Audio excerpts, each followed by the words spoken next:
Hello বন্ধুরা, কেমন আছো তোমরা সবাই? আশা করছি বেশ ভালো আছো। আমি মোহাম্মদ সালিম সাদমান মুকিব তোমাদের সবাইকে স্বাগত জানাচ্ছি গো জি8-এ।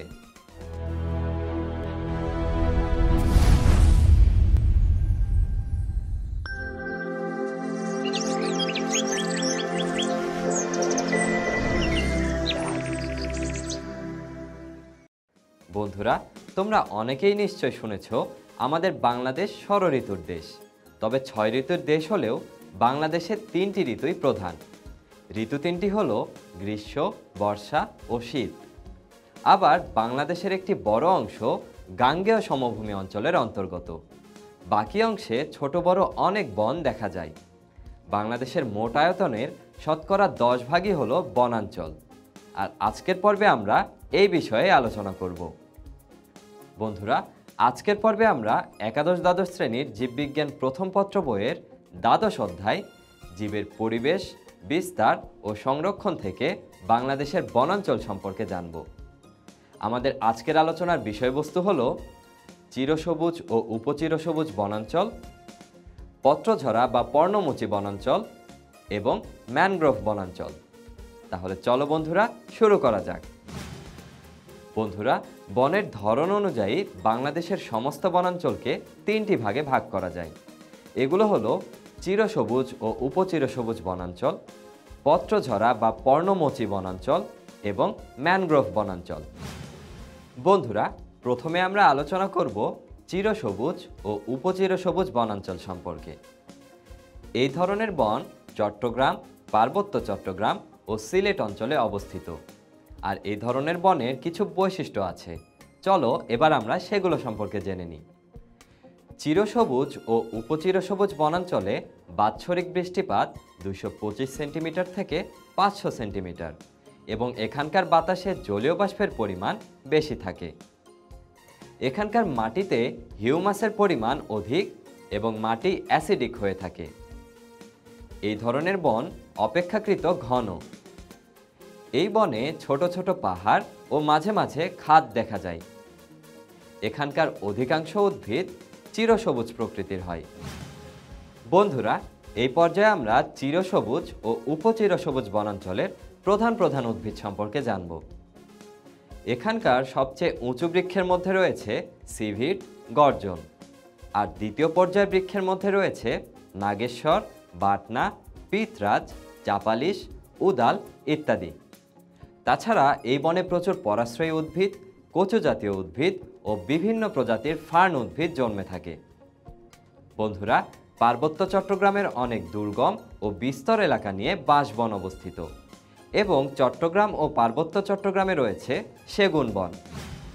বন্ধুরা, আবার সিলেটের উত্তরাংশে জলাবদ্ধ বন বা সোয়াম্প ফরেস্ট আছে। একে রাতারগুল সোয়াম্প ফরেস্ট বলা হয়। আর এই সোয়াম্প ফরেস্ট হলো মিঠা পানি বা স্বাদু পানির জলাশয় দ্বারা জলাবদ্ধ বন। এই রাতারগুল সোয়াম্প ফরেস্ট হলো সিলেটের অন্যতম পর্যটন কেন্দ্র। এই বন দেখার জন্য প্রচুর পর্যটক এসে থাকে। সোয়াম্প ফরেস্টের প্রধান উদ্ভিদের মধ্যে রয়েছে নলখাগড়া, কাশ এবং ইকরা ঘাস। বৃক্ষের মধ্যে রয়েছে হিজল এবং করচ গাছ।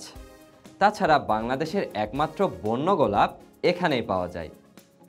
বন্ধুরা, চিরসবুজ ও উপচিরসবুজ বনের প্রাণীকুলের মধ্যে রয়েছে আসানি বানর, চশমা হনুমান, মুখ পোড়া হনুমান, উল্লুক, গেছো ভালুক, বুনো শূকর, উড়ন্ত কাঠবিড়ালি, শেয়াল ইত্যাদি। বন্ধুরা, এই পর্যায়ে আমরা পত্রঝরা বা পর্ণমোচী বনাঞ্চল নিয়ে আলোচনা করব। এই বন ঢাকা, গাজীপুর, ময়মনসিংহ, টাঙ্গাইল, শেরপুর, কুমিল্লার ময়নামতি এবং বরেন্দ্র অঞ্চলে অবস্থিত। পত্রঝরা বা পর্ণমোচী বনাঞ্চল কয়েক প্রকারের হতে পারে, যেমন বরেন্দ্র বনাঞ্চল রংপুর, দিনাজপুর ও রাজশাহী জেলায় অবস্থিত। মধুপুর বনাঞ্চল টাঙ্গাইল জেলার মধুপুর, গাজীপুর ও ময়মনসিংহ জেলার বেশ কিছু অংশ নিয়ে গঠিত। বন্ধুরা, এরপর রয়েছে রাজেন্দ্রপুর বনাঞ্চল, যা গাজীপুর জেলার উত্তরাংশে অবস্থিত। তারপর হলো চন্দ্রা বনাঞ্চল, গাজীপুর জেলার পশ্চিমাংশে এটি অবস্থিত। এরপর লালমাই শাল বনাঞ্চল, যা কুমিল্লা জেলার লালমাই পাহাড়ে অবস্থিত। বন্ধুরা, এখন আমরা পত্রঝরা বা পর্ণমোচী বনের বৈশিষ্ট্যগুলো সম্পর্কে জানব। আর এগুলো হলো, শীতকালে এই বনের বৃক্ষরাজির পাতা ঝরে যায়। এখানে বার্ষিক বৃষ্টিপাত 125 সেন্টিমিটার থেকে 175 সেন্টিমিটার হয়, তাই বাতাসের আর্দ্রতা অপেক্ষাকৃত কম। এই বনের মাটির বর্ণ লাল, মাটি বেশ অ্যাসিডিক প্রকৃতির, আবার বর্ষায় কর্দমাক্ত ও শীতে শুকনো থাকে। এই বন তুলনামূলকভাবে কম ঘন, তবে মধুপুর অঞ্চলে অপেক্ষাকৃত ঘন। এই বনে উঁচু চালা এবং ফাঁকে ফাঁকে সমতল ভূমি বাইদ অবস্থিত। বন্ধুরা, এই পর্যায়ে আমরা পত্রঝরা বা পর্ণমোচী বনের প্রধান প্রধান উদ্ভিদ সম্পর্কে জানব। এই বনের প্রধান বৃক্ষ হল শাল, আর তাই এই বনকে শালবন বলা হয়। আবার মূল বৃক্ষের গোড়া থেকে গজানো চারা থেকে সৃষ্টি হয়েছে বর্তমান বন, তাই এই বনের আরেকটি নাম হল গজারি বন। বন্ধুরা, এই বনের অন্যান্য উদ্ভিদের মধ্যে রয়েছে বহেরা করই, গাছি গজারি, কুরচি ইত্যাদি। তাছাড়া শতমূলী, উলট চণ্ডাল ও সর্পগন্ধা নামক 3টি বিপদাপন্ন ভেষজ উদ্ভিদ এই বনে পাওয়া যায়। প্রাণীদের মধ্যে রয়েছে মায়াহরিণ, বানর, মুখপোড়া হনুমান, শেয়াল, বুনো শূকর, সজারু, বাদুড়, বেজি, খাটাস, মেছো বিড়াল ইত্যাদি। বন্ধুরা, এই পর্যায়ে আমরা যে বনাঞ্চল সম্পর্কে আলোচনা করব তা হলো ম্যানগ্রোভ বনাঞ্চল। লবণাক্ত ও কর্দমাক্ত ভেজামাটির বনকে ম্যানগ্রোভ বন বলে। বন্ধুরা, বাংলাদেশ ও ভারতের সুন্দরবন হলো পৃথিবীর সর্বাপেক্ষা বড় ম্যানগ্রোভ বনভূমি। এছাড়া মাতামুহুরী নদীর মোহনায় চকরিয়া সুন্দরবনও ম্যানগ্রোভ বন নামে পরিচিত, এবং নাফ নদীর তীরেও কিছু ম্যানগ্রোভ বন দেখা যায়। বন্ধুরা, সুন্দরবনের 10,000 বর্গ কিলোমিটারের প্রায় 62% অংশ বাংলাদেশে অবস্থিত। সুন্দরবনের বার্ষিক বৃষ্টিপাতের পরিমাণ হল 200 সেন্টিমিটার। ম্যানগ্রোভ বনের বেশ কিছু বৈশিষ্ট্য আছে। এগুলো হলো, এই বন চিরসবুজ বন। এই বনের নিম্নাঞ্চল প্রতিদিন 2 বার জোয়ারের পানিতে সিক্ত হয়। এখানকার মাটি এবং পানি লবণাক্ত, মাটির পিএইচ 7-এর কাছাকাছি। বন্ধুরা, মাটিতে অক্সিজেনের অভাব থাকায় অধিকাংশ বৃক্ষের শ্বাসমূল বা নিউমেটোফোর তৈরি হয়। এখানকার মাটিতে লবণাক্ততার পরিমাণ শুষ্ক ওজনের 10 থেকে 50 ভাগ। এছাড়া জোয়ার ভাটা অঞ্চল হওয়ায় এখানকার অনেক উদ্ভিদে জরায়ুজ অঙ্কুরোদ্গম দেখা যায়। এই বন অসংখ্য নদী, উপনদী ও চ্যানেল দ্বারা ছোট ছোট অংশে বিভক্ত। বন্ধুরা, এখন আমরা সুন্দরবনের প্রধান প্রধান উদ্ভিদ সম্পর্কে জানব। সুন্দরবনের উদ্ভিদের মধ্যে রয়েছে গোলপাতা, হিতাল, সুন্দরী, গেওয়া, কেওড়া, আমুর, গরান ইত্যাদি। আরও আছে বাইন, পশুর, ধুন্দুল ইত্যাদি। আর এই বনের প্রধান লতা হলো সুন্দরী লতা। তাছাড়া সুন্দরবনে টাইগার ফার্নের ঝোপ আছে। আর সুন্দরবনে কোনো বাঁশ জন্মে না, তবে অনেক রকমের অর্কিড জন্মে থাকে। বন্ধুরা, এই পর্যায়ে আমরা সুন্দরবনের প্রাণীকুল সম্পর্কে আলোচনা করব। সুন্দরবন যেমন অনেক প্রজাতির উদ্ভিদে সমৃদ্ধ, তেমনি এর রয়েছে সমৃদ্ধ প্রাণীকুল।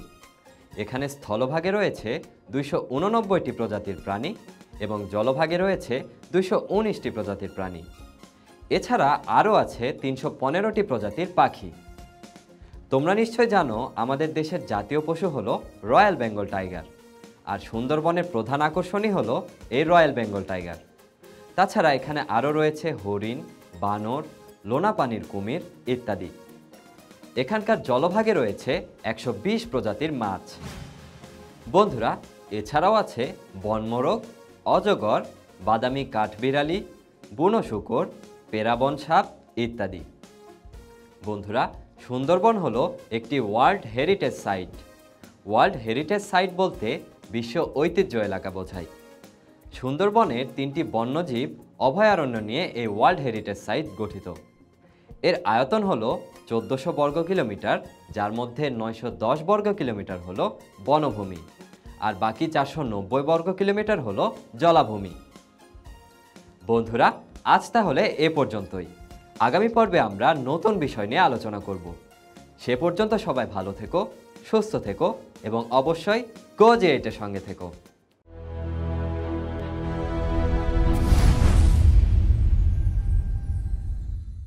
বন্ধুরা, এ পর্যন্ত আমরা যে বিষয়গুলো নিয়ে আলোচনা করলাম সেগুলো থেকে কিছু গুরুত্বপূর্ণ নোটস চলো দেখে আসি। বাংলাদেশের মোট আয়তনের শতকরা 10 ভাগই হলো বনাঞ্চল। সোয়াম্প ফরেস্ট হলো মিঠা পানি বা স্বাদু পানির জলাশয় দ্বারা জলাবদ্ধ বন।